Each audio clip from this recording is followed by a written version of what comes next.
పరిశుద్ధుడైన మా ప్రభా, మహోన్నతుడా, మా ప్రభు అయిన యేసు, మిమ్మల్ని స్తుతిస్తూ ఉన్నాము. మీరు మమ్మల్ని ప్రేమించి మీరు ఇచ్చిన ఈ ప్రార్థన సమయమును బట్టి మీకు స్తోత్రాలు, వందనాలు చెల్లిస్తూ ఉన్నాము. పరిశుద్ధాత్ముడా, మీ పరిశుద్ధాత్మ శక్తిని, మీ ప్రభావమును, మీ వెలుగును మాకు అనుగ్రహించుతున్న దేవుడవు. అందుకు మీకు స్తోత్రాలు, వందనాలు చెల్లిస్తూ ఉన్నాము.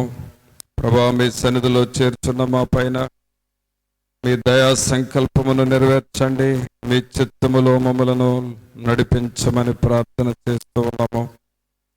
పరిశుద్ధాత్ముడా, ఈ ఆరాధనకు మీరు అధ్యక్షత వహించి ప్రతి ఒక్కరూ మిమ్మల్ని గుర్తెరిగి మిమ్మల్ని స్తుతిస్తూ గణపరుస్తూ మీ నామమును కీర్తించి మహిమపరచుటకును సహాయము చేయమని వేడుకొంచున్నాం. ప్రభా, పాటలు పాడుచుండగా పాటల ద్వారా మీరు మహిమను పొందండి, మా ఆత్మలను మీరు సిద్ధపరచండి.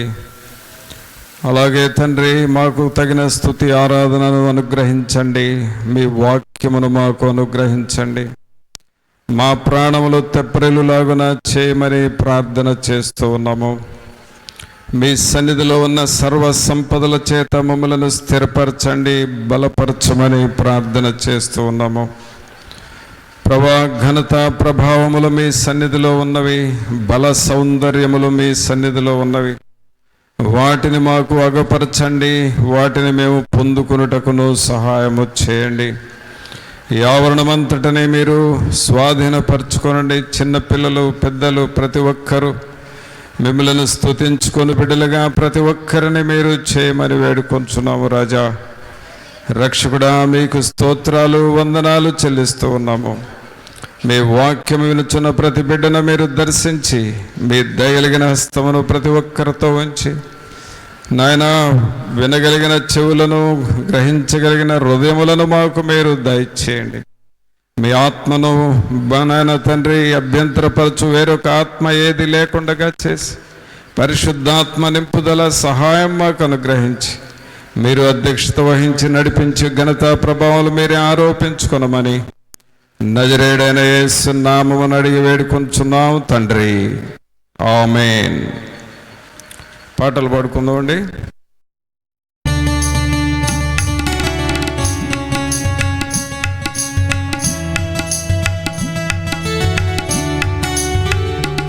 నీతో సమమెవరు, నీలా ప్రేమించేదెవరు, నీలా క్షమించేదెవరు యేసయ్యా. నీలా పాపికై ప్రాణం పెట్టిన వారెవరు, నీలా పాపికై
జీవాత్మనా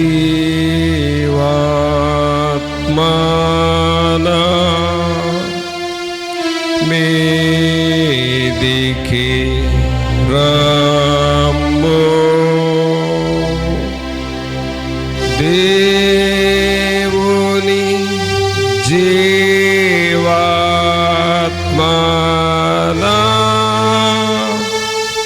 మీదికి రమ్ము. వీరాచు వంచు మాలాచు నింపు దేవుని జీవాత్మనా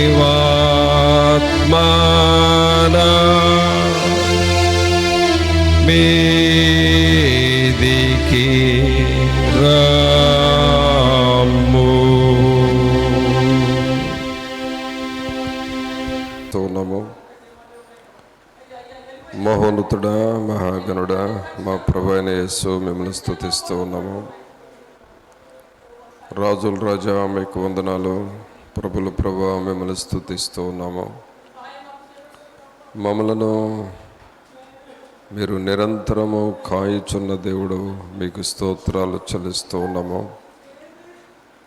మా శరీరము, ప్రాణము, ఆత్మలను మీకు మేము సమర్పించుకుంటున్నాము. మీ కృపలో బలపరచండి. మీ నీతిని, మీ సత్యమును మాకు మీరు దయచేయండి. అలాగే తండ్రి, మీ వాక్యము దగ్గరకు వస్తూ ఉన్నాము. మీ వాక్యము ద్వారా మాతో మాట్లాడమని నజరేయుడైన యేసు నామమున అడిగి వేడుకుంటున్నాం తండ్రి. ఆమేన్. ప్రియులారా, దేవుని వాక్యం చదువుకుందాం.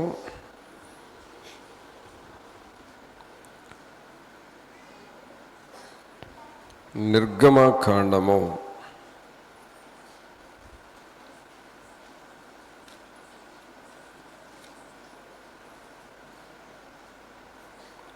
15వ అధ్యాయము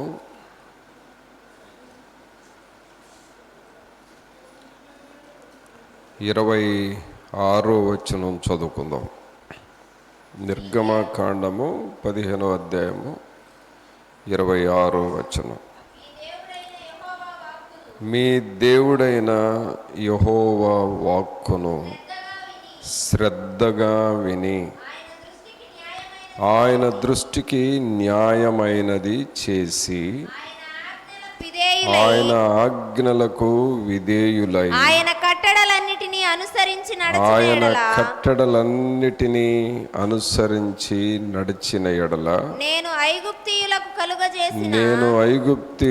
కలుగజేసిన రోగములలో ఏదియు మీకు రానియను. నిన్ను స్వస్థపరచు యెహోవాను నేనే అనెను.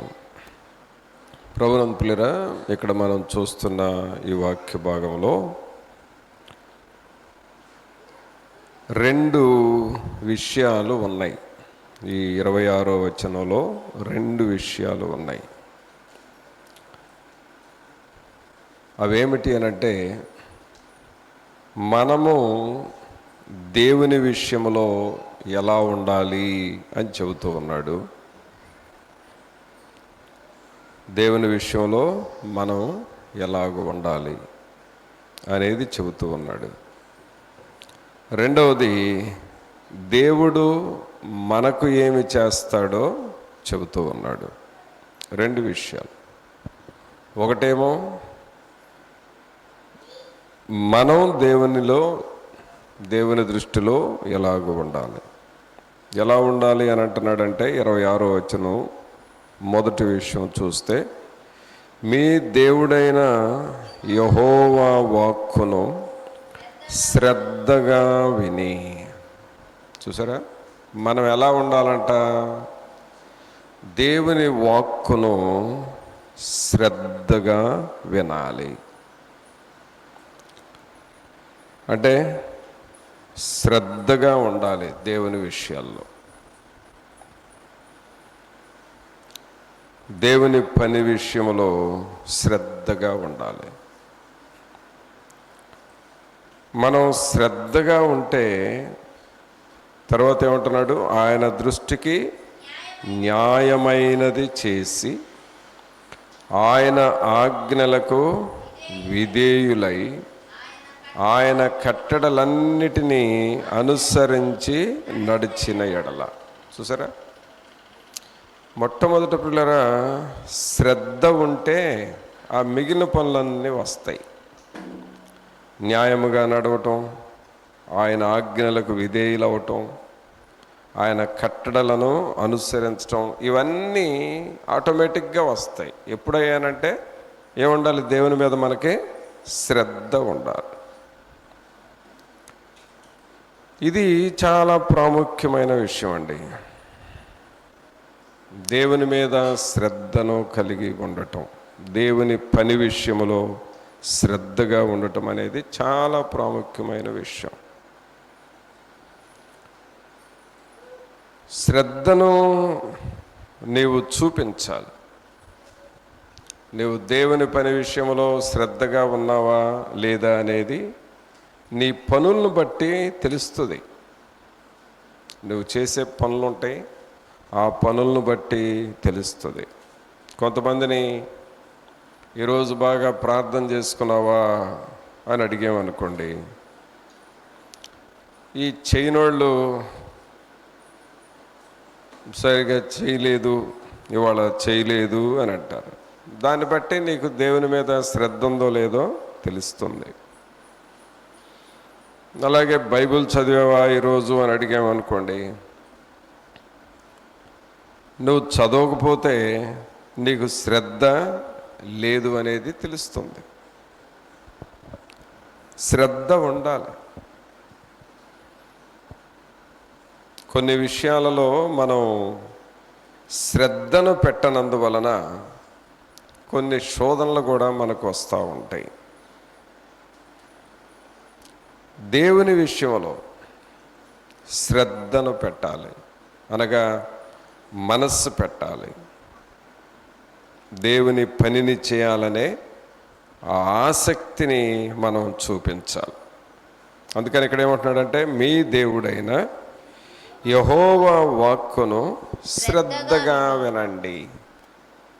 సరే, మనం శ్రద్ధను చూపిస్తే దేవుడు ఏం చేస్తాడు? మనకి ఇదంతా మనం చేయాల్సిన పని. ఇప్పుడు అలాగూ శ్రద్ధగా ఉంటే దేవుడు మనకేం చేస్తాడంట? అక్కడ ఏమంటున్నాడంటే, నేను ఐగుప్తీయులకు కలుగజేసిన రోగములలో ఏదియో మీకు రానియను. చూసారా, ఐగుప్తీయులకు నేను రోగాలు కలుగు చేశానే, ఆ రోగాల్లో ఏది కూడా మీకు రాదు. అంటే నీవు నా మాట శ్రద్ధగా వింటున్నావు కాబట్టి నీకు ఏ రోగాన్ని నేను రానివ్వను. నా మాట శ్రద్ధగా నువ్వు ఆలకిస్తున్నావు కాబట్టి నీకు ఏ శోధన కూడా నేను రానివ్వను. ప్రభువుని పిల్లరా, మన జీవితాల్లో మనం ఇదే నేర్చుకోవాలి. తర్వాత ఏమంటున్నాడు? నిన్ను స్వస్థపరచు యెహోవాను నేనే అనెను. నేను నిన్ను స్వస్థపరుస్తాను. నీకు రోగాన్ని రానివ్వను, శోధనను రానివ్వను, ఏ బలహీనత నీకు రానివ్వను. ఎందుకంటే నీవు నా మాటను శ్రద్ధగా వింటున్నావు.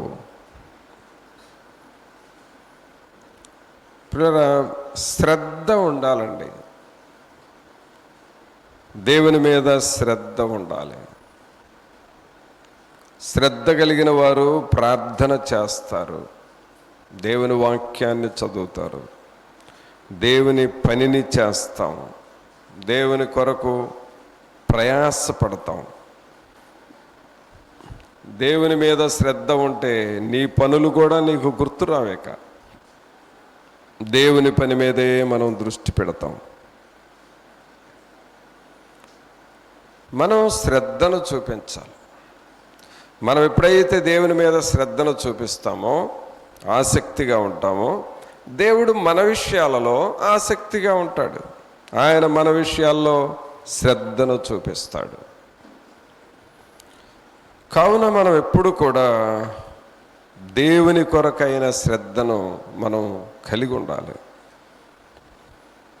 నీవు అలాగూ శ్రద్ధగా వింటే, ఆయన దృష్టికి న్యాయమైనది చేస్తే, ఐగుప్తీయులకు కలుగు చేసిన రోగములలో ఏది కూడా నేను మీకు రానివ్వను. చూడండి, మనం పిల్లల మీద శ్రద్ధ పెడతాం. తల్లిదండ్రులైన వారు పిల్లల మీద శ్రద్ధ పెడతారు. వారు స్నానాలు చేయించే విషయాల్లో, బట్టలు వేయించే విషయాల్లో, వాళ్ళకి తినిపించే విషయాల్లో, వాళ్ళ చదువు ఎలా ఉంది అని చెక్ చేసే విషయాల్లో శ్రద్ధను పెడతాం. అలాగే మన మీద మనకు శ్రద్ధ ఉండాలి. ఎలాంటి శ్రద్ధ అంటే, నా ఆత్మను బలపరుచుకోవాలి, నా కుటుంబము దీవించబడాలి, నా పిల్లలు దేవుని కాపుదల క్రిందకు రావాలి, అలాగే మేము దేవునిలో వర్ధిల్లాలి అనే ఆశ నీకు ఉండాలి. ఆ ఆశ ఒక్కటే చాలదు, దానికి తగినంత శ్రద్ధను నీవు చూపించాలి. శ్రద్ధను చూపించాలి. కావున ప్రభునంతులరా, మనము దేవుని విషయాల్లో ఆ శ్రద్ధను మనం కలిగి ఉండాలి. బైబిల్ గ్రంథంలో మనం చూస్తే అనేక మంది దేవుని పని విషయంలో బహుశ్రద్ధగా ఉన్నారు. మరి దేవుని విషయంలో నువ్వు శ్రద్ధగా ఉన్నావని ఎలా తెలుస్తుందంటే, చూడండి, దేవుని వాక్యంలో నెహెమ్యా గ్రంథము 8వ అధ్యాయము, శ్రద్ధగా ఉన్నవారు చేసే పనులు ఎలా ఉంటాయి ఇక్కడ మనం చూస్తున్నాం. నెహెమ్యా గ్రంథము 8వ అధ్యాయము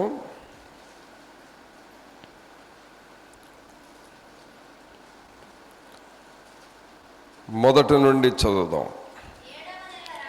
7వ నెల రాగా ఇశ్రాయేలీలు తమ పట్టణములలో నివాసులై ఉండిరి. అప్పుడు జనులందరూ ఏక మనస్కులై నీటి గుమ్మము ఎదుటనున్న మైదానమునకు వచ్చి యెహోవా ఇశ్రాయేలీలకు ఆజ్ఞాపించిన మోషే ధర్మశాస్త్ర గ్రంథమును తెమ్మని యజ్రా అను శాస్త్రితో చెప్పగా. చూసారా, ఇక్కడ మనం చూస్తుంది ఏమిటంటే, శ్రద్ధ అన్నందుకు ఇక్కడ మోషే గారు రాసిన ధర్మశాస్త్ర గ్రంథము అంటే దేవుని వాక్యము. ఈ యజ్రా టైంలో వీళ్ళు వాక్యాన్ని చదువుతా వచ్చారు. ఎంత శ్రద్ధగా చదివారు అనంటే, 3వ వచనంలో ఏముందంటే, నీటి గుమ్మము ఎదుటనున్న మైదానములో ఉదయము మొదలుకొని మధ్యాహ్నము వరకు. చూసారా, ఉదయము మొదలుకొని మధ్యాహ్నము వరకు ఏం చేశారంట? ఉదయం నుండి మధ్యాహ్నం దాకా నిలుచున్న ఆ స్త్రీ పురుషులకును తెలివితో వినగల వారికి అందరికి చదివి వినిపించుచూ వచ్చెను. ఆ జనులందరూ ధర్మశాస్త్ర గ్రంథమును శ్రద్ధతో వినిరి. చూసారండి, ఈ ప్రజలు ఏం చేశారంటే, ఉదయమును మొదలుకొని మధ్యాహ్నం వరకు దేవుని వాక్యాన్ని యజ్రా చదువుతూ ఉంటే ఆ ప్రజలందరూ శ్రద్ధగా విన్నారు. దేవుని మాటలు విన్నారు, దేవుని వాక్యాన్ని విన్నారు. యజ్రా గారేమో చదువుతున్నాడు. ఆ చదవటం కూడా ఏదో ఒక పావు గంట అరగంట కాదు, ఉదయం మొదలుకొని మధ్యాహ్నం వరకు, అది కూడా కూర్చొని కాదు, నిలబడి వింటున్నారు. అంటే దేవుని వాక్యాన్ని వినాలి అనే ఆసక్తి వారిలో ఉన్నది. వాక్యాన్ని వినాలి అనే ఆసక్తి, శ్రద్ధ ఉన్నది. ఎప్పుడైతే ఈ ప్రజలు దేవుని వాక్యాన్ని ఆసక్తిగా విన్నారో ఆ తర్వాత వారు దేవునిలో బహుగా ఆశీర్వదించబడ్డారండి. ఆ తర్వాత వాక్యాలు మనం తర్వాత అధ్యాయాలు చదివితే దేవుడు వీరిని బహుగా ఆశీర్వదించాడు, వీరందరినీ బహుగా ఆశీర్వదించాడు. వీరందరూ ఎలాంటి తీర్మానం చేసుకున్నారు అనంటే, ఆ వాక్యాన్ని శ్రద్ధగా విన్న ప్రజలు 10వ అధ్యాయము 30వ వచనంలో ఒక తీర్మానం చేశారు. వాళ్ళు మరియు 10వ అధ్యాయము 39వ వచనంలో ఇశ్రాయేలీయులను లేవీయులను ధాన్యమును క్రొత్త ద్రాక్షారసమును నూనెను తేగ సేవ చేయు యాజకులను ద్వారపాలకులను గాయకులను వాటిని తీసుకొని ప్రతిష్ఠితములగు ఉపకరణములుండు మందిరపు గదులలో ఉంచవలను. మా దేవుని మందిరమును మేము విడిచిపెట్టము. చూసారండి, మా దేవుని మందిరమును మేము విడిచిపెట్టము అంటే ఎంత శ్రద్ధ వచ్చిందో చూడండి. ప్రభునందు ప్రియులారా, దేవుని మీద శ్రద్ధను మనం కలిగి ఉండాలి. సహజంగా మనం చేసే పని ఏంటంటే దేవుని పనిని చెయ్యాలి అనే మనస్సు వస్తుంది, కానీ కొంతమంది దేవుని పనిని శ్రద్ధగా చేయరు. చూడండి, దేవుని పని అంటే మనసు పెట్టి చేయరు. కొంతమంది వాళ్ళ వైపు చూస్తారు,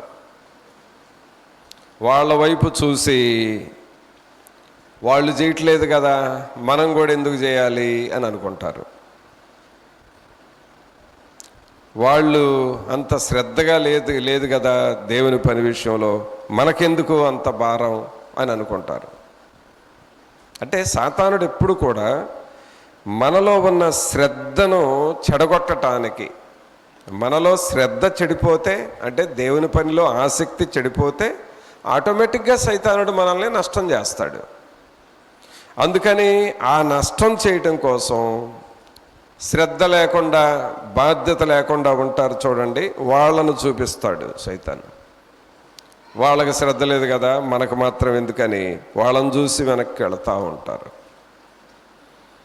కొంతమంది ప్రార్థన చేసే వాళ్ళని చూసి ప్రార్థన నేర్చుకుంటారు, కొంతమంది ప్రార్థన ఎగరగొట్టిన వాళ్ళని చూసి వీళ్ళు కూడా ఎగరగొడతారు.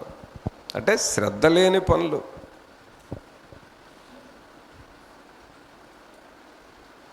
కొంతమంది రోజుకు 10 అధ్యాయాలు బైబిల్ చదువుతున్నాం అని అంటారు, కొంతమంది అసలు చదవట్లేదు అంటారు. ఆ చదవపోయినా ఏముందలే అని చెప్పి వీళ్ళు వెనక్కిపోతారు. శ్రద్ధ లేని పనులు. ప్రభునందు ప్రియులారా, దేవుని విషయంలో నీవు శ్రద్ధగా ఉంటే ఖచ్చితంగా దేవుడు నిన్ను ఆశీర్వదిస్తాడు, దేవుడు నీ కుటుంబాన్ని దీవిస్తాడు. నీ పట్ల దేవుడు శ్రద్ధ కలిగి ఉంటాడు. కావున మనల్ని మనం బహు జాగ్రత్తగా పరిశీలన చేసుకోవాలి. వాక్యాన్ని శ్రద్ధగా విన్నారు.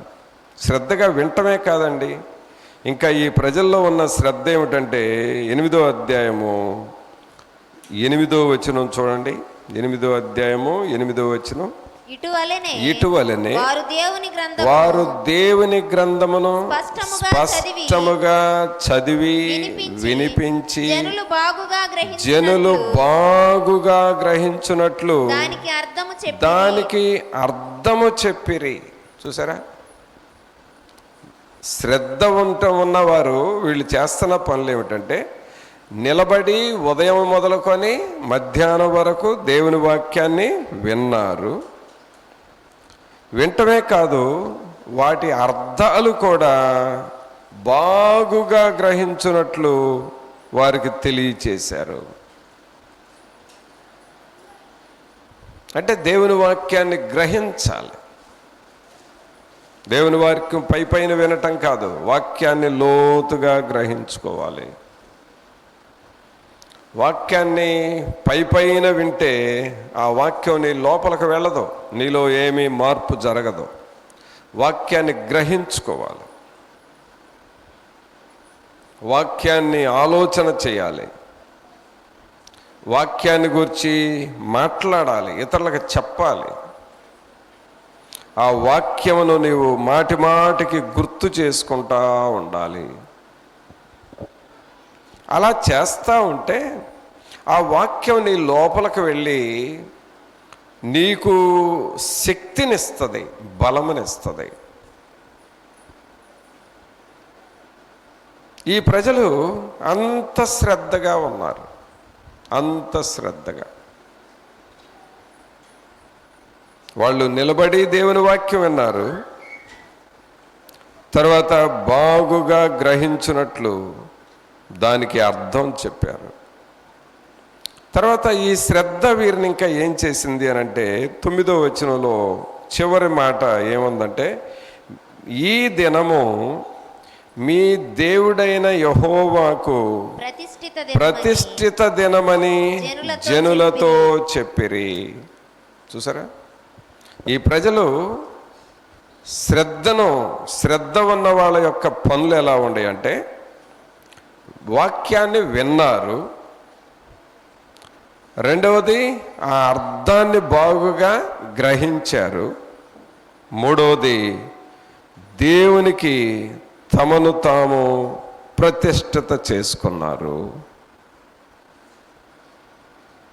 తర్వాత నాలుగవది, ఈ శ్రద్ధ ఉన్న వాళ్ళు చేసిన పనులు ఏమిటంటే, యెహోవా యందు ఆనందించుట వలన మీరు బలము పొందుదురు అని చెప్పారు. చూసారా, ఇప్పుడు దేవుని సన్నిధి పనులు జరుగుతున్నాయి. నీకు శ్రద్ధ ఉందా లేదా అనేది నువ్వు వచ్చే విధానంలోనే తెలుస్తుంది. అందరికంటే ముందుగా వచ్చి ఈ స్థలం శుభ్రం చేసి ఈ ఏర్పాట్లన్నీ చూసి, ఇక్కడ ఏమేమి కూటానికి ఏర్పాట్లు చేయాలో అవన్నీ చూసుకుంటా ఆ బాధ్యతగా ఉంటే నువ్వు శ్రద్ధగా ఉన్నావని అర్థం. ఏదో వాక్యం మొదలుపెట్టిన తర్వాత చివరిలో కాసేపు వెళ్ళి అలా కూర్చొని మరలా కూటం అవ్వగానే ఆమేనని చెప్పగానే వెళ్ళిపోతారే, ఆ బ్యాచ్ వేరు.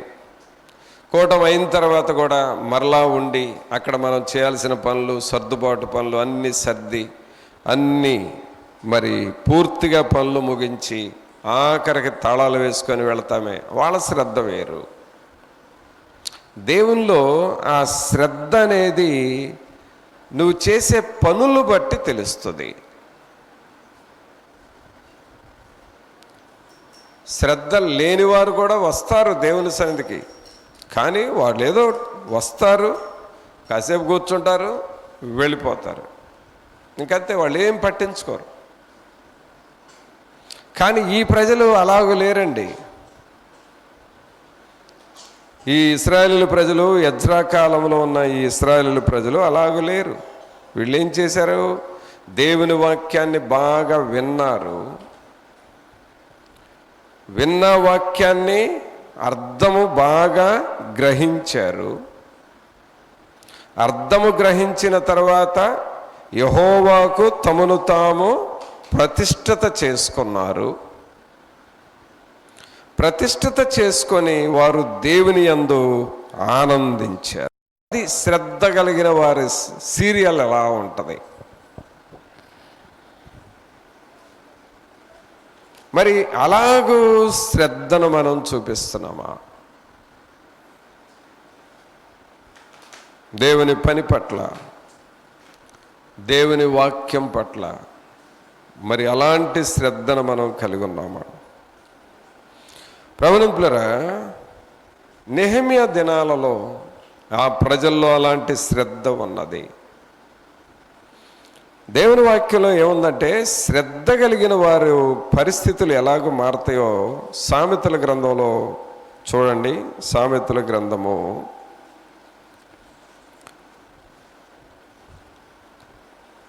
10వ అధ్యాయము. సామెతల గ్రంథము 10వ అధ్యాయము 4వ వచనం చూడండి. బద్ధకముగా పనిచేయువాడు దరిద్రుడగును, శ్రద్ధ గలవాడు ఐశ్వర్యవంతుడగును. ఏముండాలంట? శ్రద్ధ. ఏ విషయంలో శ్రద్ధ? తెల్లవారుజామున ప్రార్థన చేసేటప్పుడు నువ్వు ఖచ్చితంగా లేచి ప్రార్థన చేయాలి. ఆ శ్రద్ధ నీకు ఉండాలి. పిల్లల చేత మోకరించండి, ప్రార్థన చేయండి అని ఏదో ఒకరోజు చెప్పటం కాదు. రోజు వాళ్ళ మీద దృష్టి పెట్టి రోజు వాళ్ళను మోకరింపజేసి ప్రార్థన చేయించాలి. అది తల్లిదండ్రుల యొక్క బాధ్యత.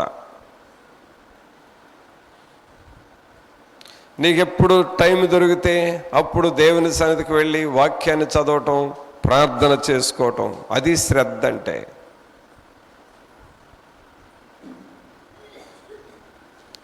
శ్రద్ధ గలవాడు ఐశ్వర్యవంతుడగును.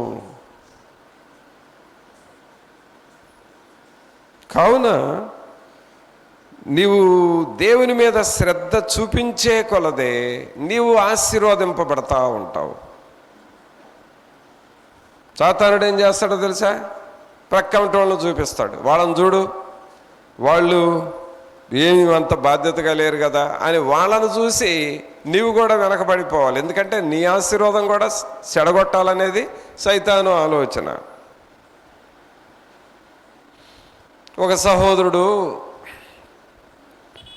చెప్పిన మాట ఏమిటంటే, తెల్లవారుజాము ప్రార్థన అంటే దేవుని మందిరానికి తెల్లవారుజామున వెళ్ళి ప్రార్థన చేసుకుని అలవాటు చేసుకున్నాడు. అంటే ప్రతిరోజు తెల్లవారుజామున 4 గంటలకో లేక 5 గంటలకో మందిరానికి వెళ్ళి ప్రార్థన చేస్తూ ఉంటాడు వచ్చిన వాళ్ళతో. అయితే ఆ ప్రార్థన ఎంతకాలం చేస్తున్నాడు?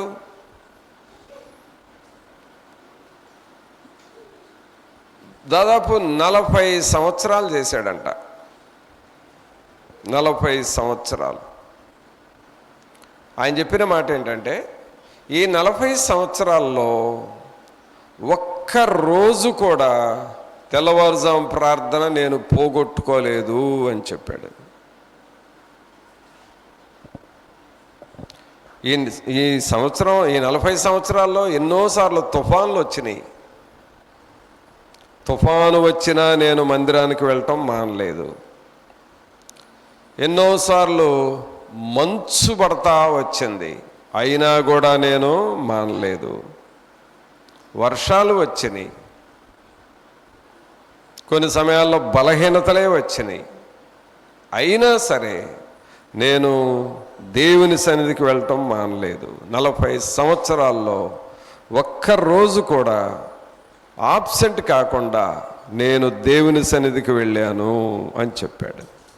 అంటే ఎంత శ్రద్ధ చూపించాడో చూడండి దేవుని సన్నిధి మీద.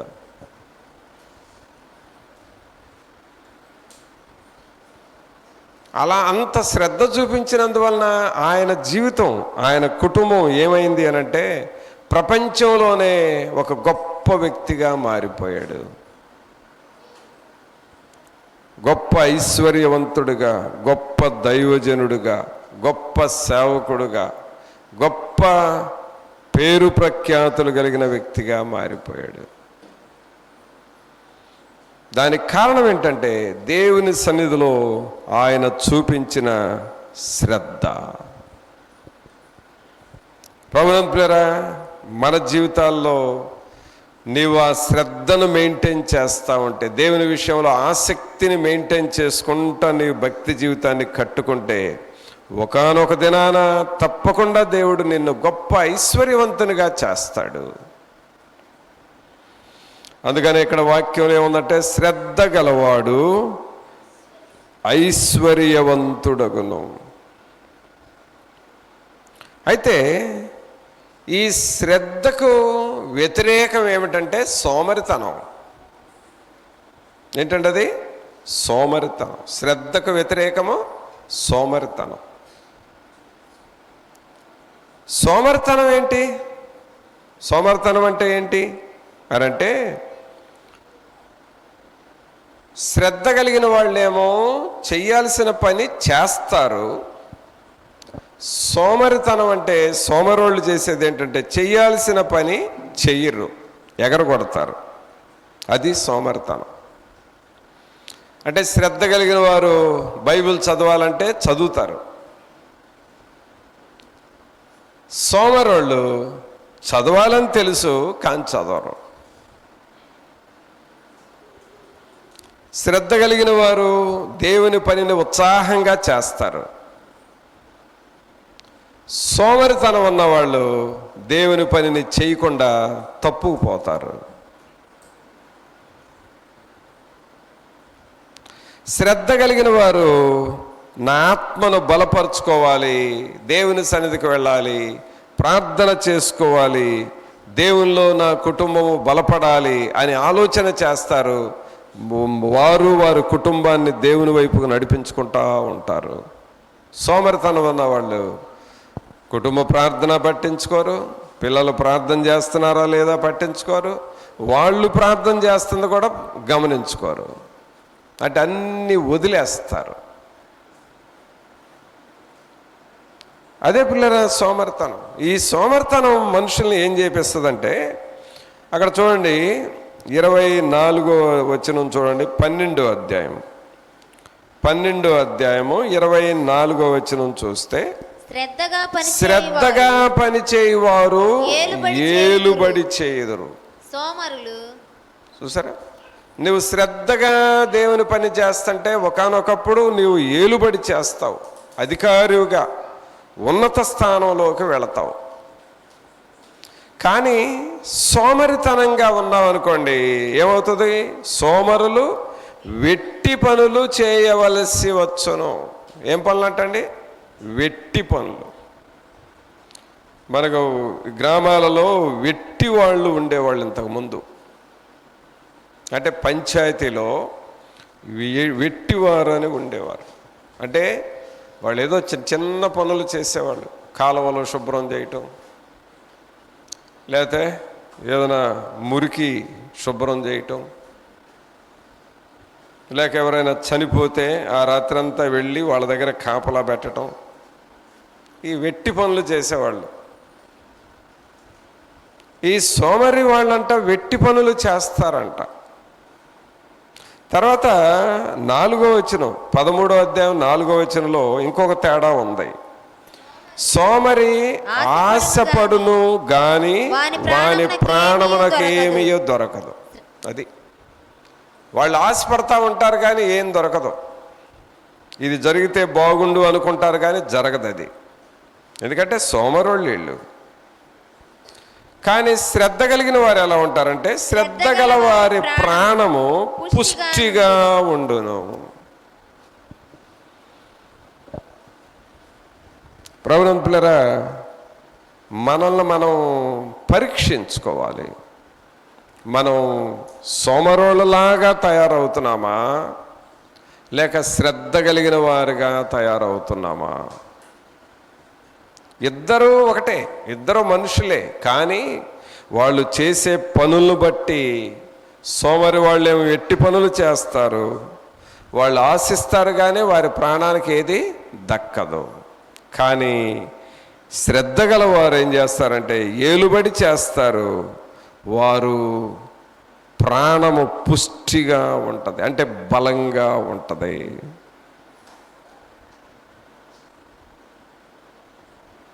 అందుకనే దేవుని వాక్యంలో మనం చదివాం, నీ దేవుడైన యెహోవా వాక్కును శ్రద్ధగా విను. నీ దేవుడైన యెహోవా పనిని శ్రద్ధగా చేయము. ప్రభునందు పిల్లరా, నేను బాల్యకాలములో అంటే హై స్కూల్ చదివే వయసులో దేవుని పనిని చేయటం నేర్చుకున్నా. దేవుని పనిని అనగా మందిరాలు ఊడ్చాను, శుభ్రం చేశాను, లేకపోతే ఈ నాపురాళ్ళు లేనప్పుడు మందిరంలో మరి మట్టి తీసుకొచ్చి పేడ తీసుకొచ్చి వాటిని తొక్కి అలికేటట్లుగా చేశాను, దళ్ళు అలికాను, మందిరాల బూజులు దులిపాను, మందిరాల ముందు శుభ్రం చేశాను, కోటాల పనులు చేశాను, అలాగే కరెంటు పనులు చేశాను, పట్టాలు వేశాను, పట్టాలు తీశాను, ఆ పరిసరాలు శుభ్రం చేశాను. ఇలాంటివి నాకు బాల్యకాలంలో చేయటము అలవాటు అయిపోయింది, దేవుని పనిని చేయటం. కానీ అప్పటి నుంచి చేస్తున్నాను కదా, ఇంకా ఎందుకులే, ఇంకా పని మనం ఎక్కడ చేస్తాము అని అనుకోవట్లేదు. నేను ఇప్పటికీ దేవుని పనిని శ్రద్ధగానే చేస్తున్నాను. బాల్యకాలంలో దేవుని పనిని శ్రద్ధగా చేయటం నేర్చుకున్నాను. ఆ శ్రద్ధ నాకేమీ తగ్గలేదు. ఇప్పటికీ అంతకంటే ఇంకెక్కువగా శ్రద్ధగా చేస్తూ ఉన్నాను.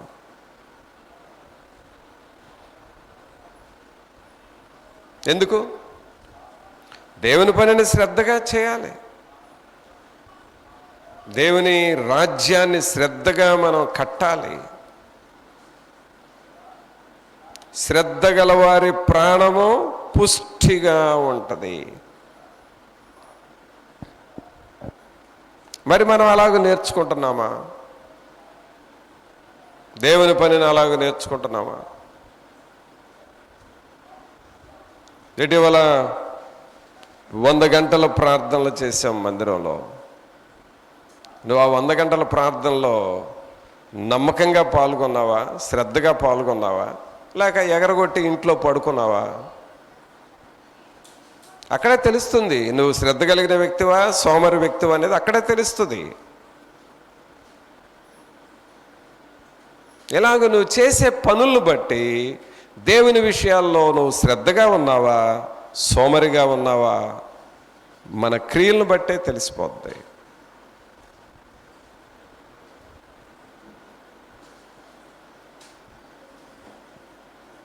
కావున ప్రభునంతులరా, దేవుని వాక్యం చెబుతా ఉంది, నీ దేవుడైన యెహోవా వాక్కును నీవు శ్రద్ధగా విను. దేవుని వాక్యాన్ని నువ్వు అలాగ శ్రద్ధగా వింటే అక్కడ ఏమని చదివాం? శ్రద్ధగా పనిచేయువారు ఏలుబడి చేస్తారు అని ఉన్నది. శ్రద్ధ గల వారి ప్రాణము పుష్టిగా ఉండును అని ఉంది. అలాగే శ్రద్ధ గలవాడు ఐశ్వర్యవంతుడగును అని ఉన్నది. మరి ఏది కావాలి నీకు? ఏది కావాలండి? 4వ వచనం చూడండి, 10:4. బద్ధకంగా పనిచేవాడు దరిద్రుడవుతాడు. శ్రద్ధ గలవాడు, చూడండి, బద్ధకంగా పనిచేవాడు దరిద్రుడవుతాడు. తర్వాత 12:24లో 2వ లైన్ చూడండి, సోమరులు వెట్టి పనులు చేస్తారు. అంటే అక్కడేంటి? బద్ధకంగా పనిచేస్తే దరిద్రులు అవుతాము. ఇక్కడేంటి? సోమరులు వెట్టి పనులు చేస్తారు. తర్వాత 13:4లో సోమరి ఆశపడును కానీ ప్రాణమునకు ఏమీ దొరకదు. అదండి సోమరి వాళ్ళ రిజల్ట్ ఏంటంటే దరిద్రులు అవుతారు, తర్వాత వెట్టి పనులు చేస్తారు, తర్వాత వారి ప్రాణానికి ఏమీ దొరకదు. ఇది సోమరోళ్ళ లక్షణం. సరే, శ్రద్ధ కలిగిన వారు ఏమవుతారంట? 4వ వచనం చూడండి, శ్రద్ధ గలవాడు ఐశ్వర్యవంతుడగును. అలాగే 12:24లో శ్రద్ధగా పనిచేయవారు ఏలుబడి చేయుదురు. 13:4లో శ్రద్ధ గలవారి ప్రాణము పుష్టిగా నుండును. ఇంకా ఈ సామెతల గ్రంథాన్ని మీరు చదివితే శ్రద్ధగా పనిచేసే వాళ్ళకి ఎన్ని ఆశీర్వాదాలు ఉండవు ఇంకా ఉన్నాయి, చాలా ఉన్నాయి. మీకు గుర్తింపు కోసం ఈ 3 చూపిస్తున్నాను. మీరు బాగా బైబిల్ శ్రద్ధగా చదివితే ఇంకా చాలా ఆశీర్వాదాలు ఉన్నాయి. ఈ ఆశీర్వాదాల్లో ఒకటి, శ్రద్ధ కలిగిన వారు ఐశ్వర్యవంతులు అవుతారు. తర్వాత ఏలుబడి చేస్తారు, వారి ప్రాణము పుష్టిగా ఉంటుంది. ఏది మంచిదంటారు? సోమరితనంగా ఉంటే మంచిదా, శ్రద్ధగా ఉంటే మంచిదా? ఆలోచన చేసుకో. లేదండి నేను పుష్టిగానే ఉంటాను, నేను ఏలుబడి చేస్తాను, నేను ఐశ్వర్యవంతులుగానే బ్రతుకుతాను అని అంటావు. కానీ నీ పనులు చూస్తే సోమరుల పనులు. నీ పనిని బట్టి ఫలితం ఉంటుంది.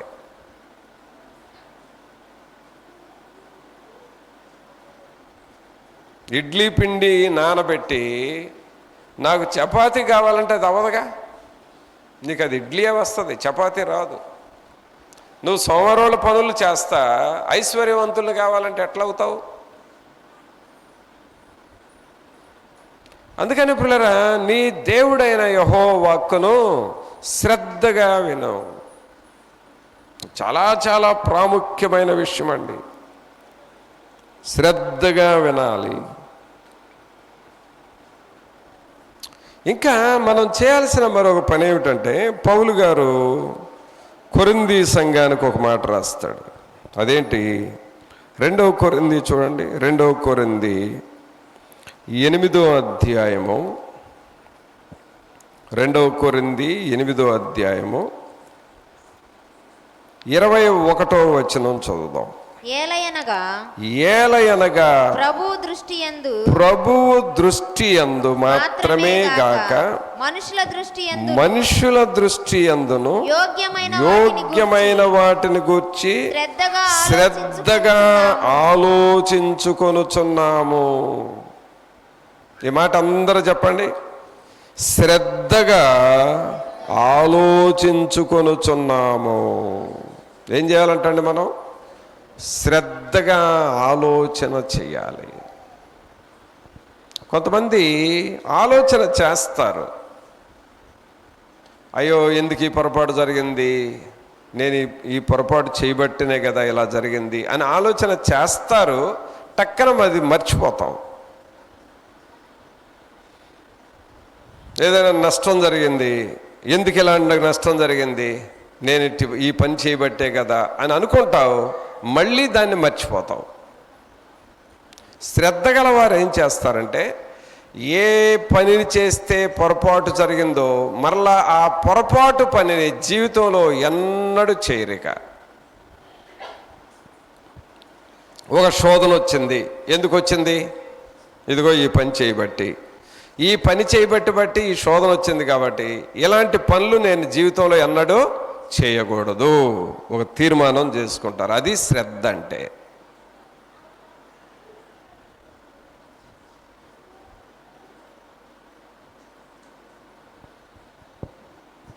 అలాగే ఒక అబ్బాయికి మరి బాగా మార్కులు రావట్లేదు. వాళ్ళు శ్రద్ధ కలిగిన తల్లిదండ్రులు ఏం చేస్తారు? వాళ్ళని ట్యూషన్లో పెడతారు. అక్కడ కొంచెం బెటర్గా చదువుతాడు. వాళ్ళని మరలా మంచి కోచింగ్లో పెడతారు. ఆ కోచింగ్లో ఇంకా బాగా చదువుతారు. ఇలాగ శ్రద్ధగా ఉండి ఒక్కొక్క స్టెప్ బై స్టెప్ పెంచుకుంటూ ఉంటే వాళ్ళు జీవితంలో ప్రయోజకులుగా మారతారు. ఆలోచించుకోవాలండి. శ్రద్ధగా మనం ఆలోచించుకోవాలి. ఏంటి మన కుటుంబం దీవించబడాలంటే ఏం చేయాలి? నువ్వు ఆలోచించుకోవాలి దాన్ని. నువ్వు ఊరక కుటుంబంలో ఆశీర్వాదం లేదు, ఏందోనబ్బా ఏమీ కలిసి రావట్లేదు అని అనుకొని మర్చిపోయి మళ్ళీ నీ పనిలో నువ్వు పడిపోతే దానివల్ల ఉపయోగం లేదు. నువ్వు ఆలోచించుకోవాలి. నా కుటుంబం దీవించబడాలంటే నేనేం చేయాలి? నా పిల్లలకు నేను ఆశీర్వాదకరంగా ఉండాలంటే నేనేం చేయాలి?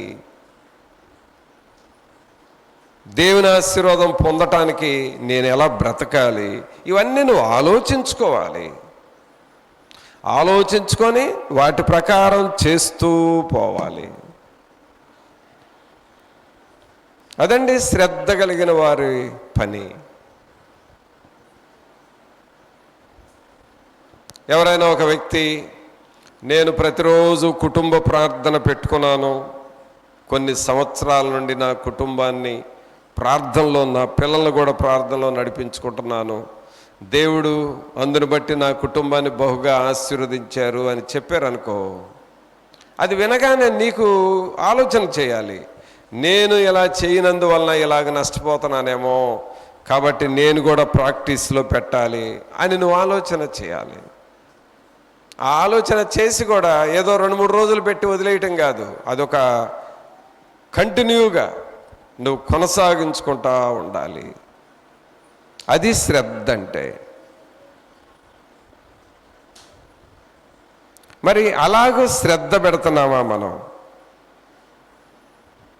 అందుకని ఇక్కడ పౌలు గారు సంఘాన్ని హెచ్చరిస్తున్నాడు. 21వ వచనం, ఏలయనగా ప్రభువు దృష్టి యందు మాత్రమే గాక మనుష్యుల దృష్టి యందును యోగ్యమైన వాటిని గూర్చి శ్రద్ధగా ఆలోచించుకునుము. ఆలోచించాలండి. నా ఆత్మ వర్ధిల్లాలంటే నేనేం చేయాలి? నాలో ఉన్న బలహీనతలు ఏమిటి? వాటిని తీసివేసుకోవాలి. నా కుటుంబానికి ఆశీర్వాదం రావాలంటే నేనేం చేయాలి? ఇవన్నీ నువ్వు ఆలోచన చేయాలి. అలా ఆలోచన చేస్తూ ఉన్నప్పుడు దేవుని సన్నిధిని, దేవుని ఆశీర్వాదాలను మనం అనుభవిస్తాం. అందుకనే ప్రతిరోజు కొంత సమయము దేవునిని గురించి నువ్వు ఆలోచన చేయాలి. దేవుని గురించి నువ్వు ఆలోచన చేస్తూ ఉంటే నీ స్వభావం మారిపోతుంది, దేవుని స్వభావం నీలోనికి వస్తుంది. అందుకని ప్రతిరోజు దేవుని గురించి నువ్వు ఆలోచన చేయాలి, దేవునికి నువ్వు ప్రార్థన చేయాలి. ఇంకా మనం చేయాల్సిన మరొక పని, శ్రద్ధగా చేయాల్సిన మరొక పని హెబ్రీలకు రాసిన పత్రికలో చూద్దాం. హెబ్రీలకు రాసిన పత్రిక 13వ అధ్యాయము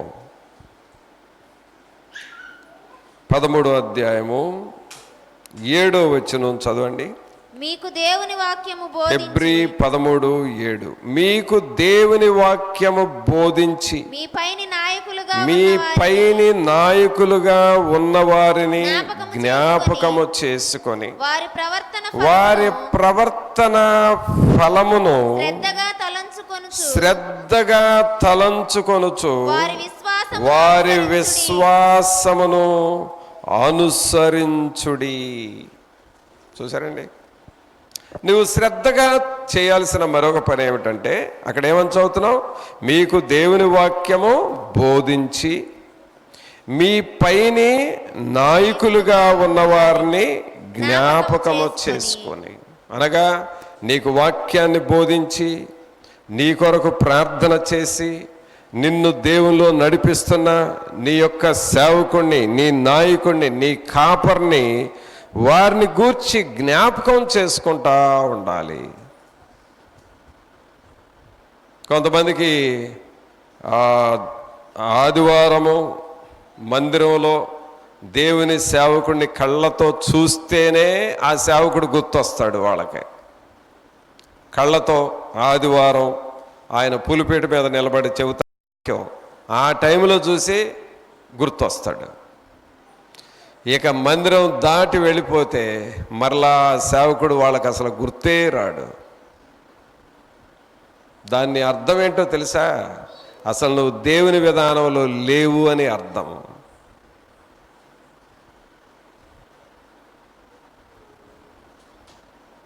నీవు శ్రద్ధగా చేయాల్సిన ఒక పని ఏమిటంటే, మీపైని నాయకులుగా ఉన్నవారిని జ్ఞాపకం చేసుకొని వారి ప్రవర్తన ఫలమును శ్రద్ధగా తలంచుకోవాలి. అంటే ఏంటి? వారి ప్రవర్తన ఫలం అంటే వారు ఎలా ప్రయాసపడుతున్నారు నువ్వు తలంచుకోవాలి.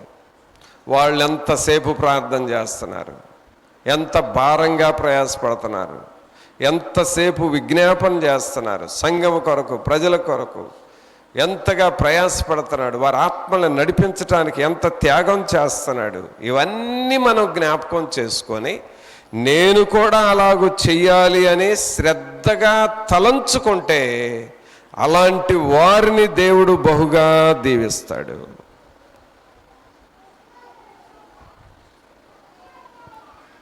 అది ఇక్కడ వాక్యం యొక్క అర్థం.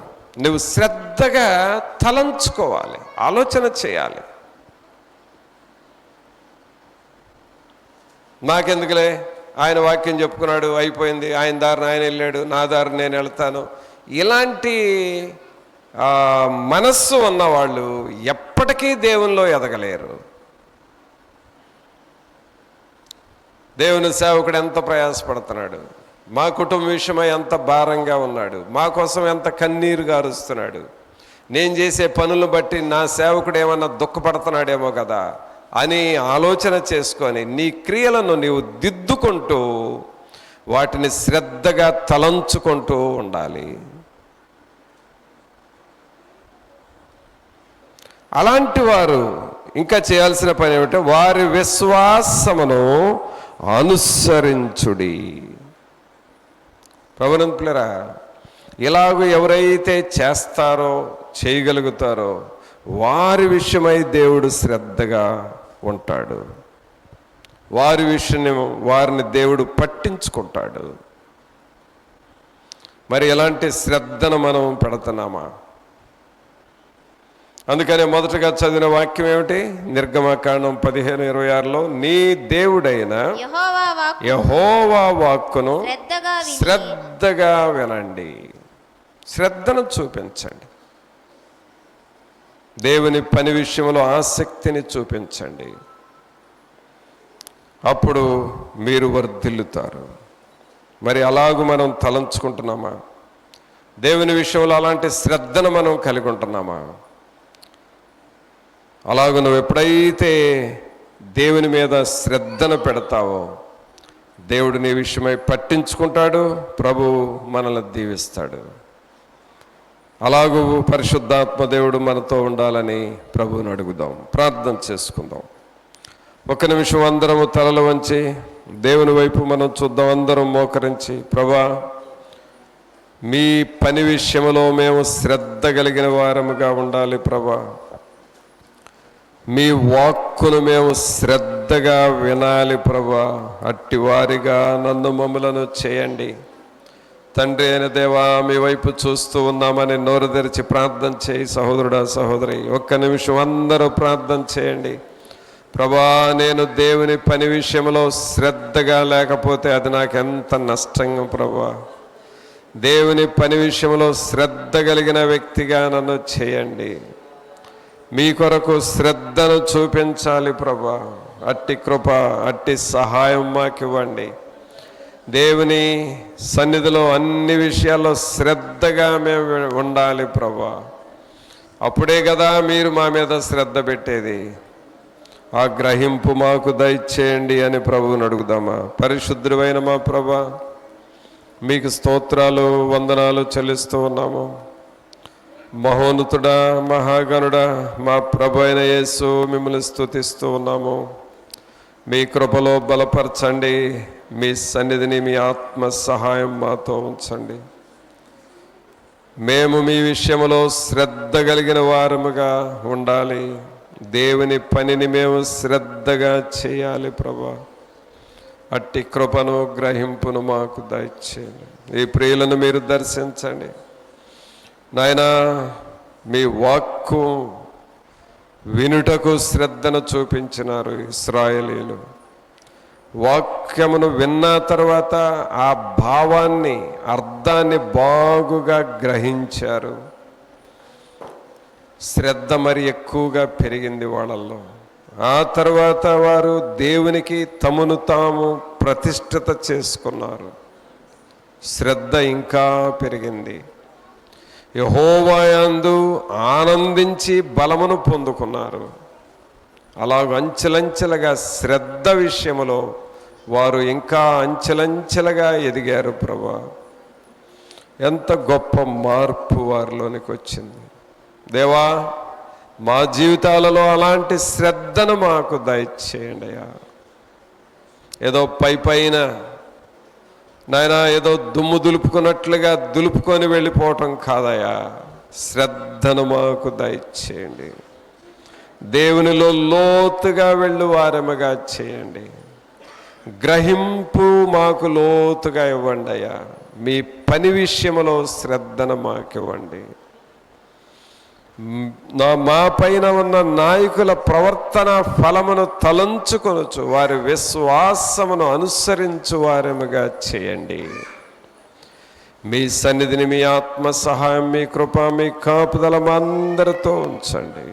ఈ ప్రియులైన వారిని అందరిని మీరు దర్శించి విన్న వాక్యం హృదయంలో నిలిచి ఫలించులాగున చేయమని నజరేయుడైన యేసు నామమున అడిగి వేడుకొనుచున్నాం తండ్రి, ఆమేన్.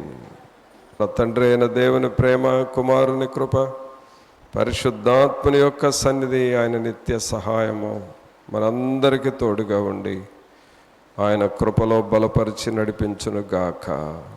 ఆమేన్.